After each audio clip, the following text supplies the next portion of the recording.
Today is a time to reclaim what is ours. A beloved neighborhood grocery store. Boulder is healing and taking another step forward, nearly 1 year after tragedy at the Table Mesa King Soopers. As we move forward, we are carrying those who we lost with us into the new future. A show of support as a community gathering place reopens for business. We pick up and we persevere. We're finally coming together and we have our new place. Plus, a Colorado mother is sentenced to prison for the death of her daughter. And no more masks. Denver is lifting a public health order requiring them in schools.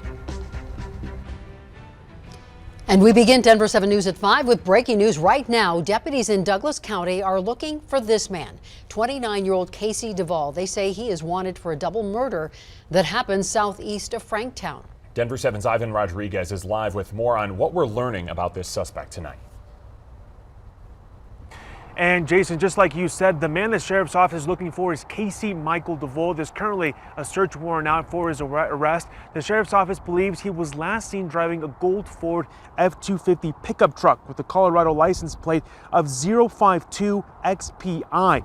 Sheriff Spurlock says a person doing business on the property walked into the garage next to Duvall's home on Tuesday afternoon and immediately called 911 after seeing two bodies. When deputies arrived, they found the man and a woman shot to death in the garage. Now, an informed source is also telling us, a source close to the investigation, that Duvall is the brother of the female victim, and he also shot a dog on the property. The sheriff's office also believes that this shooting happened earlier Tuesday morning or the night before. With the evidence that we have at the scene and what we could see on closed circuit cameras, we believe that his behavior is very volatile and very dangerous, and he had multiple weapons with him at the time of the murder. If this man is spotted by someone in the community, the sheriff's asks that you do not approach him and call 911 immediately. Live in Douglas County, Ivan Rodriguez, Denver 7. All right, Ivan, thank you for that. A Douglas County woman whose daughter died after she was subjected to medical treatment she did not need has been sentenced to 16 years in prison. Kelly Turner's daughter, 7-year-old Olivia Grant, died in 2017. Police say Turner lied to doctors about her daughter's health, leading to unnecessary surgeries and medications. Doctors say Turner's behavior was consistent with the psychological disorder Munchausen syndrome by proxy. Turner pleaded to several charges in January, including child abuse and fraud. And the attorney representing Olivia's family sent us this statement, which says in part, Olivia's grandparents want to join forces with the community and state to bring public awareness to Munchausen's disease or medical child abuse and to change mandatory reporter policies and laws. They believe these changes are necessary to help prevent Olivia's tragic death from happening to another child. And today, as we celebrate the reopening and the resilience, we also celebrate their lives.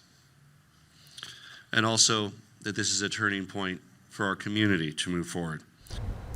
Boulder is taking another step towards healing nearly 1 year after 10 people were killed inside the Table Mesa King Soopers store. That store opened for business today for the first time in 11 months. Honoring the victims was a central part of this morning's ceremony.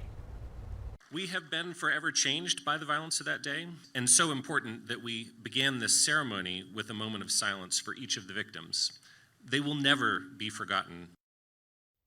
And we will never forget the victims. And the store reopening is one way the community is moving forward and looking to the future. Denver 7's Russell Haythorne is live at that store where some customers have made that decision to come back today. Russell? Yeah, Jason, the parking lot has been packed all day long, so the customers have come back. And frankly, some of those store employees who were working at the time of the shooting have come back as well. They say it's time. They've waited 11 months for this moment. As one customer put it earlier today, this isn't just a grocery store, it's a gathering place for this community.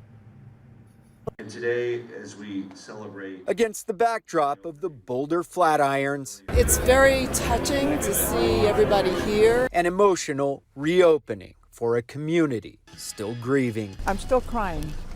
Very emotional. I got flowers and I put them against the wall there. And yet, despite that lingering grief, there's an even stronger spirit of resilience. Absolutely. My heart is full. And everybody here, we're all a family. The energy is so positive. This town certainly showed up today. There are tons of people. The completely remodeled store packed with customers, supporters, and colleagues from other King Soopers stores. I said I would be here for this grand opening to let them know that we're 100% behind them. We pick up and we persevere. I love the feeling. It feels much more open. And while they did come for groceries, I bought blueberries, I bought some potato chips. Flowers, prosciutto. Milk, prunes, I'm 81, sliced cheese, bananas. they mainly came for community. And see some old friends and make new ones. This is where we gather together with a lot of our friends all the time. We're finally coming together and we have our new place. We can shop and meet each other again. I mean, it's wonderful. We couldn't wait. Coming up at 6, we'll talk to one of those employees who was inside this store at the time of the shooting. He was in the produce department. He escaped out the back with some of his colleagues and many of the customers who were inside the store at the time. He said it's therapeutic to come back today. In fact, he's working the night shift as we speak. He says it's time to take back this store. We're live in Boulder. Russell Haythorne, Denver 7. Boulder strong. All right, Russell, thank you. And one of the victims in the shooting was Terry Liker. She was a clerk at the store and was just 30 minutes from ending her shift when she was killed. And her story is living on through a scholarship at CU Boulder. Terry's mom said Terry loved animals. She loved the CU Buffs. At age 3, she was diagnosed with cognitive disabilities. Of course, that never stopped her. A music scholarship in Terry's name is already helping students at CU. It's just an amazing way to be able to remember Terry and also find students that are deserving and find students that are, embody the legacy that Terry had of school spirit and graciousness. The Terry Liker Marching Band Scholarship is helping 2 students this year. Of course, more donations are always welcome.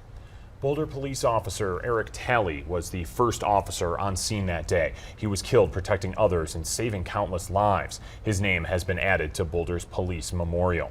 He's now the 7th officer in Boulder to be killed in the line of duty. Friends said he was a kind and funny man who loved board games. He was a big supporter of Special Olympics and participated in multiple torch runs. Above all, he loved his family, including his 7 children. We also want to remember the 8 other people killed in this shooting. You can find stories from their family and friends on our website, thedenverchannel.com, and on the Denver 7 Plus app. Flowers, mementos, messages covered the outside of the store in the days after the shooting. And items were out there for 2.5 months, and now they will be on display at the Museum of Boulder. We had to, sort of remind ourselves, and that was a thing we heard from other museums as well, is it's a memorial first. And so even as we're looking at this through sort of that historical curatorial lens, it's really important that that it was allowed to be there for people to come and look at it and heal and reflect and bring their, contributions. The Boulder Strong display opens a week from Friday. Museum staff say you'll be able to see some of the items left behind at the memorial, as well as pictures taken by photographers.